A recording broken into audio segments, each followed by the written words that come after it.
Halo Jebret Team, weekend telah tiba. Nggak kemana-mana, karena bakal ada pertandingan seru di weekend nanti. Jadi nggak perlu kemana-mana. Kalau IPL, mungkin bisa ngelihat pertandingan antara Newcastle lawan Liverpool ya. Oh ya, buat kalian semua yang lagi weekend ini juga bingung ngapain ngabuburit sambil nonton bola, bisa ngapain nunggu jam waktu bolanya, bisa main GPL. GPL ini adalah apps bola di mana kalian tinggal milih 11 pemain favorit kalian. Campur-campur boleh, jadi nggak hanya dari satu tim ya. Dan di GPL ini juga ada bermacam-macam liga buat main fantasy football ini. Nggak cuma IPL aja, ada berbagai liga termasuk Bundesliga, Serie A, UCL, dan masih banyak lagi. Liga-liga lain pun banyak banget. Liga India mungkin bisa ada juga.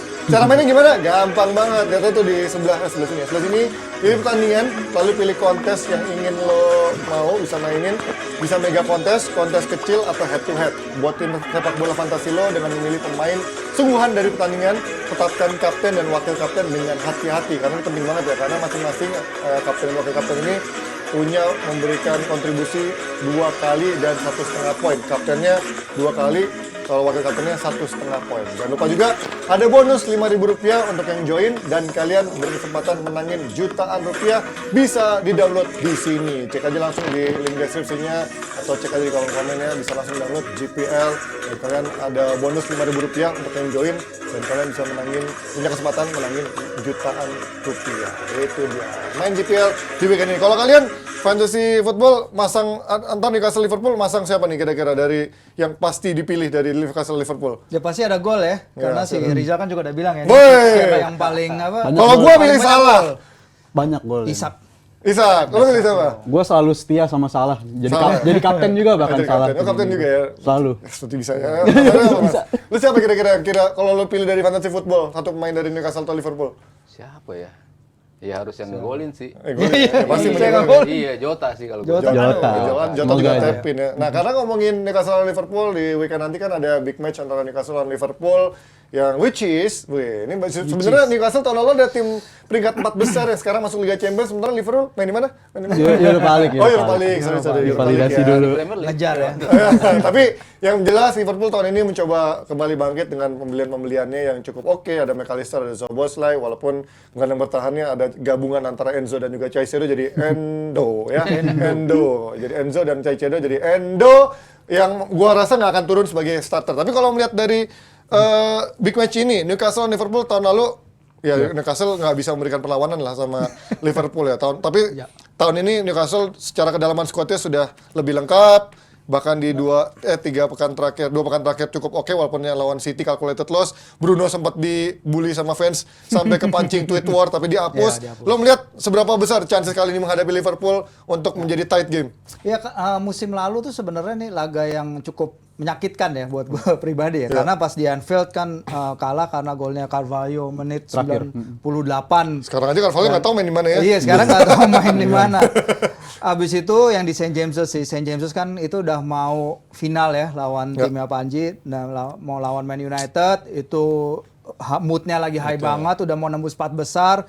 Al Rumayyan pemiliknya bahkan datang terbang dari Arab ke St. James's, tiba-tiba dalam 20 menit pertama udah ketinggalan 2 gol, terus habis itu Nick Pope kartu merah. Bodoh banget pokoknya. Gua nonton Newcastle tuh paling bodoh lah kartu merahnya. Dan tapi kalau dibilang Newcastle nggak ada perlawanan di laga itu nggak juga, karena 10 man Newcastle sebenarnya banyak mengancam. Si ASM Maximan nembak, habis itu ditahan Alisson kena Mistar, Dan Burn kena tiang. Alisson harus bikin save bagus dari Miguel Almiron dan dari Callum Wilson. Tapi ya itu dia, sekarang nih untuk mastiin harus lebih baik daripada ketika bermain di Etihad ya. Permainannya harus lebih tenang, lebih bagus. Menurut gua di Etihad sebenarnya udah lumayan bagus kemarin. Karena Newcastle ngebatasin Man City ke hanya 1,1 expected goals. Itu adalah jumlah expected goals terendah Manchester City sepanjang laga kandang mereka mulai dari awal musim lalu. Jadi sebenarnya mereka udah bisa mengcounter apa yang jadi kekuatan City, cuman emang offensively output menyerangnya emang jelek, gua akuin. Nah, ini yang harus dibedakan di St. James Park lawan Liverpool. Tapi ya tadi itu fixtures yang banyak melahirkan gol dari tahun ke tahun. 4-3, sering banget 4-3. Habis itu gue inget yang golnya Andy Carroll dari jarak jauh itu 3-1. Tapi emang ya akhirnya abis itu lebih banyak Newcastle ya. Lebih banyak Liverpool sih yang menang. Gue juga. Cuman ya udahlah kayak sekarang. Paling 2 tahun lalu different cukup game. imbang ya. 2 tahun lalu kan cukup imbang kan. Yang sempat seri 2 kali Iya, seri 2 sekali kali, kan. iya. 2 kali Artinya seri. sebenarnya gapnya nggak terlalu jauh. Nah sekarang lo sebagai fans Liverpool dengan baju lo sekarang ini melihat Newcastle yang sekarang dengan pembeliannya, lo merasa ini akan menjadi step up untuk dibandingkan tahun lalu nggak? Game mereka dibandingkan tahun lalu? Oh sangat step up banget ya, apalagi pembelian mereka itu emang pembelian yang upgrade semua. Di setiap lini ada upgrade, itu gue lihat ini kemajuan banget bagi Newcastle. Apalagi di match pembuka gue ngeliat bagus banget mainnya lawan Aston Villa. Itu semua serangan, ibaratnya semua serangan bisa jadi gol lah di tangannya Newcastle yang sekarang itu. Tapi kalau gue lihat soal squad mereka yang sekarang ya,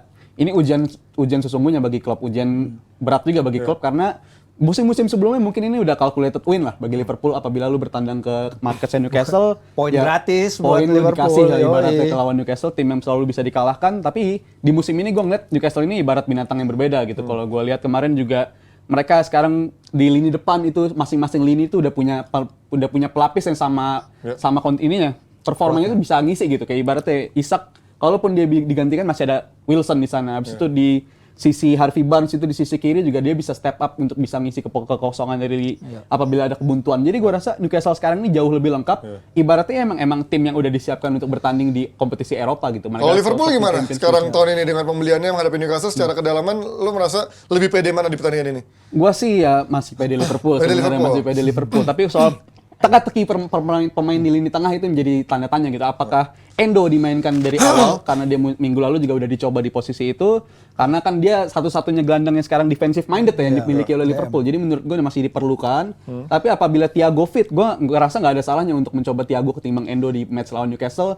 Total dominasi dari awal, mainin bola di tengah dengan nyaman. Menurut gue Thiago bisa jadi opsi pembeda untuk Liverpool. Seberapa mungkin Mas Thiago main dengan, maksudnya kalau McAllister ada Sobos, ada Thiago juga ada. Apakah ini bukannya justru memberikan apa ya keseimbangan yang nggak balance lah buat Liverpool? Ya, as long as mereka pressingnya oke, as long as mereka bisa megang bolanya cukup lama, nggak masalah kalau lu punya Thiago gitu. Cuman yang di awalnya juga sebetulnya Thiago yang masuk salah satu kandidat ketika Hendo cabut sama Fabinho cabut. Memang banyak yang berpikiran bahwa yang akan masuk di situ Kayak di playing playmaker ya jatuhnya ya dia. bisa gantian sama si McAllister juga. McAllister jadi pemain nomor 6 di pertandingan pertama juga dia melakukan itu gitu. Dia bisa melakukan itu. Cuman kalau Thiago dengan gayanya Newcastle, gue sih nggak milih Thiago gitu ya. Tabrak cedera kan. Absen lagi. Mendingan nggak usah lah Jolinton dobrak segede gitu. Iya, pada emosional semua Newcastle soalnya. Dan gue kalau ofensif, gue suka sama Thiago gitu. Cuman defensive wise, emang ini pemain yang sama sekali nggak bisa defense.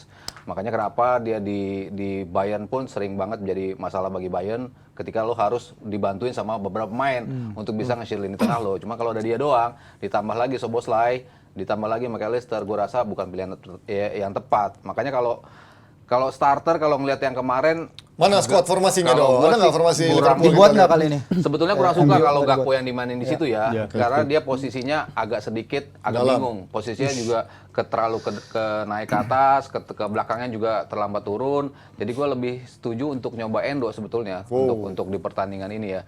Defensively mereka butuh pemain seperti itu, pemain yang seperti Hendo, seperti Fabinho, itu yang membuat Liverpool kenapa bisa melakukan transisi yang bagus karena shield-nya bagus. Kalau bukan pemain setipe Endo, gue agak ragu karena Newcastle emang punya kemampuan untuk nge-build serangan dan juga transisi yang cukup bagus. Jadi kalau disuruh milih, ya gue milih Endo sebagai starter. Tapi Endo langsung turunin di laga match seperti ini lawan Newcastle, lo yakin dia udah bisa menghadapi tense-nya Premier League dengan lawan Newcastle yang kan mainnya hajar-hajar? on paper ya, bagusnya kan on paper. Dia beli pemain ini, dites di pertandingan pertama, it works gitu. Tapi di pertandingan kedua, tadi gue setuju sama Vinci, emang untuk offense-nya sama sekali nggak bisa ngapa-ngapain ya.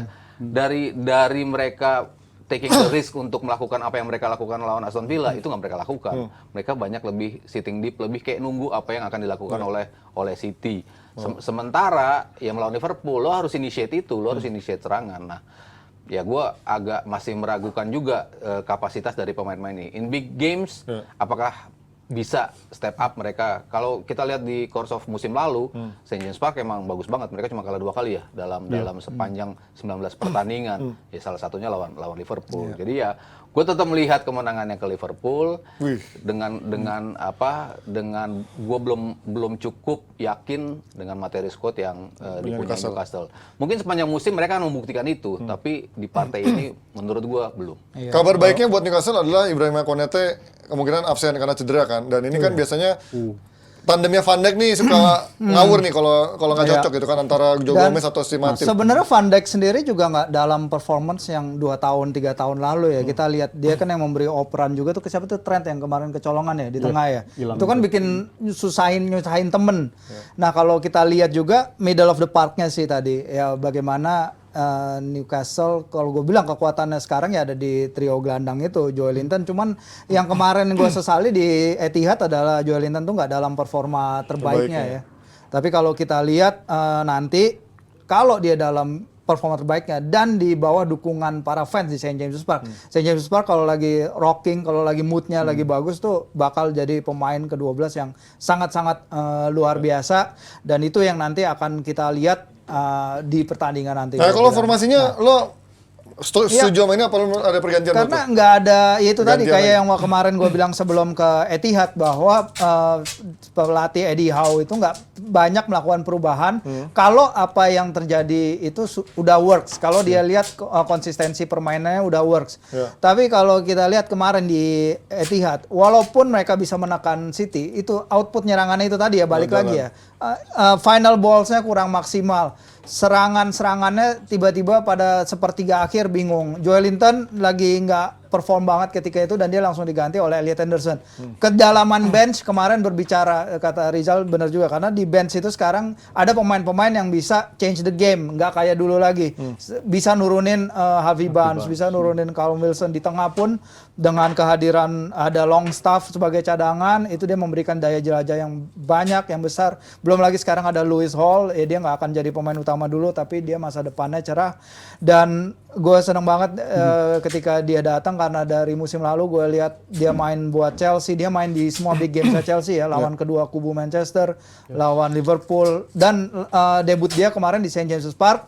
Ternyata bapaknya itu seorang Geordie, orang asli lokal di Newcastle dan dia pasti berharap untuk bisa turun pada laga ini dan yaitu kalau bisa menghadapi langsung McAllister di lini tengah itu pasti akan jadi bonus banget buat dia sih. Adanya Mas Hari benernya kalau ngomong 2 menit 3 menit sendiri. Tapi kalau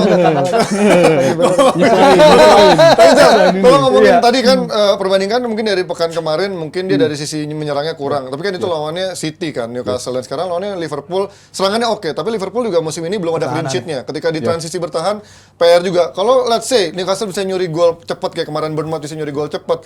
Kan Newcastle kuat dalam bertahan. Menurut lo yakin apa dari sisi transisi bertahannya Liverpool bisa kuat lawan Newcastle? Kalau untuk sisi bertahan gue masih nggak yakin nih sampai sekarang karena gue juga masih yakin Liverpool ini masih perlu mendatangkan satu back lagi untuk bisa mengisi posisi yang seharusnya Yang ngeliatin Konate siapa menurut lo? Nanti? wah ini berat sih ya. Ya seharusnya sih Matip ya bukan Joe Gomez tapi gue juga kalau ngelihat Matip ini di musim lalu kan juga dicoba di akhir-akhir udah beberapa kali di pramusim juga udah dicoba. Tapi apabila ingin menjalankan taktik yang 3 back itu 3-2-2-3 itu Matip ini sama sekali nggak cocok walaupun dia punya opsi passing yang ya sebagus Van Dijk juga sebenarnya dia suka jadi breaker lah passing itu nge-break pertahanan lawan. Tapi kalau soal area yang di cover, ini dia nggak bisa nge-cover selayaknya Konate nge-cover area yang ditinggalin di situ gitu. Apalagi lu akan meng-cover tugasnya si Alexander Arnold, yang mana dia akan menjadi lebih aktif ke depan. Joe Tapi Gomez kalau itu lebih cocok ya kayaknya ya. kalau bisa Untuk area nge-cover area kanan situ ya biasanya. Joe Gomez lebih bisa ngisi. Tapi kalau soal Matip atau Gomez ini sama-sama error prone dua-duanya kalau gue Pemain bilang. bisa ditipu sama Welbeck sama siapa lagi Terlalu error back prone, goblok nih bener. terlalu error Lawan prone. Brighton deh. Iya, lawan Brighton sama lawan satu lagi lawan siapa? Ketemu itu juga. Oh iya, 2 kali ya? Iya, digocek sama Welbeck 2 kali. Enggak, juga. lagi Lawan sama Southampton ya yang terakhir Southampton ya? satu Southampton juga tim ada lagi yang makanya. segala macam. Sama Jadi- gayanya cuman dicongkel sekali ketipu gitu kan Joe Too Gomez. easy. Apalagi ini lawan yang pemain-pemainnya Newcastle gue bilang cukup fisikal juga ya, mainnya sangat-sangat fisikal dan gue ngerasa 2 pemain ini nggak layak lagi untuk tampil di level sefisikal itu lagi gitu karena ini yang akan terjadi apabila lu nggak invest di lini belakang gitu. Ini akan jadi masalah bagi Liverpool apabila Konate nggak bisa sembuh tepat waktu. Bahkan juga Alexander Arnold minggu lalu juga mengeluh kesakitan juga di area hamstring dia ya. Jadi menurut gue ini akan jadi tantangan besar banget bagi Liverpool. Asalkan ya itu tadi seperti Mas Panji bilang jangan sampai Liverpool kebobolan gol cepet. Karena akan butuh usaha ekstra keras lah apabila lu ingin membongkar pertahanan Newcastle yang sit deep sebagainya karena Liverpool butuh udah nggak bisa kayak dulu lagi gitu untuk bisa nyuri bola, nyuri gol segala macam. Mas Hayo tadi prediksi masih unggul Liverpool. unggul tipis atau unggul meyakinkan 2-0 atau tipis ya? tapi dengan skor yang cukup gede ya. Bisa 2-1, bisa 3-2. Oke, ya. Nantinya Newcastle juga nyetak gol berarti ya? Iya, Newcastle juga cetak gol. Liverpool kebobolan tapi akan mencetak gol lebih. Lo kan 1-3. Oh iya. Beda, itu beda. 1-3 Mas Aryo. Kalau gue sih ya 0-2 sih. Dia kan 1-3 karena 2-1 udah dipilih lu, Ger. Gue sesuai 0-2. 0-2 Newcastle, Liverpool 2. Biar seberapa Ya optimis? gua Newcastle? optimis aja 3-1 lah. Kan bisa optimis. Boleh Kalau Liverpool nih. Iya, Oh, enggak lah. bukan Newcastle ya. Ya itu dia prediksi dari para pandit kita. Kalau kalian jebratin prediksi untuk skor Newcastle Liverpool berapa, nanti kita akan lihat hasilnya pada hari Senin mendatang. Kita akan lanjut dengan topik selanjutnya.